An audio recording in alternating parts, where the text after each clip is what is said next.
ఏది అయినా ట్రై చెయ్యి ఆచి చికెన్ మసాలా. ఆచి చికెన్ మసాలా.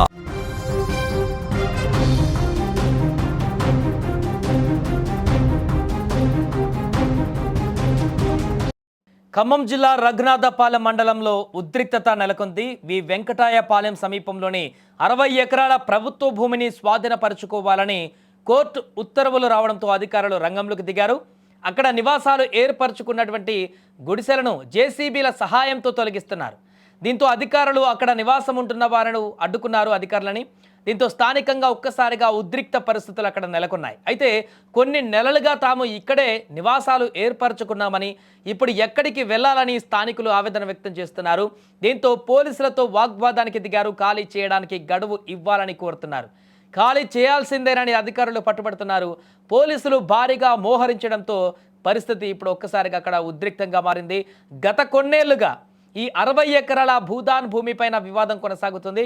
కోర్టు ఉత్తర్వులతో స్వాధీనం చేసుకునేందుకు ఇవాళ అధికారులు రంగంలోకి దిగారు. అయితే ఈ భూములలో సుమారు 600 మంది నివాసం ఉంటున్నారు. కొందరు శాశ్వత నిర్మాణాలు చేపట్టారు, మరికొందరు తాత్కాలిక నిర్మాణాలతో సరిపెట్టుకున్నారు. ఇవాళ అధికార యంత్రాంగం 1000 మందికి పైగా పోలీసులు భూదాన్ భూములలో నివాసం ఉంటున్న వారిని ఖాళీ చేయిస్తుంది. జేసీబీలతో గుడిసెలను తొలగిస్తుంది. కోర్టు ఉత్తర్వుల ప్రకారం ఖాళీ చేయిస్తున్నామని చెబుతున్నారు అధికారులు. ఇన్నేళ్లుగా ఇక్కడే ఉన్న తాము ఎక్కడికి వెళ్లాలని, ప్రభుత్వం తమకు న్యాయం చేయాలంటూ డిమాండ్ చేస్తున్నారు అక్కడ ఉన్నటువంటి వాళ్ళు. అయితే తాము ఖాళీ చేస్తే అధికార బలంతో ఈ భూమిని కబ్జా చేయాలని కొందరు పెద్దలు భావిస్తున్నారని బాధితులు ఇక్కడ వాపోతున్నారు.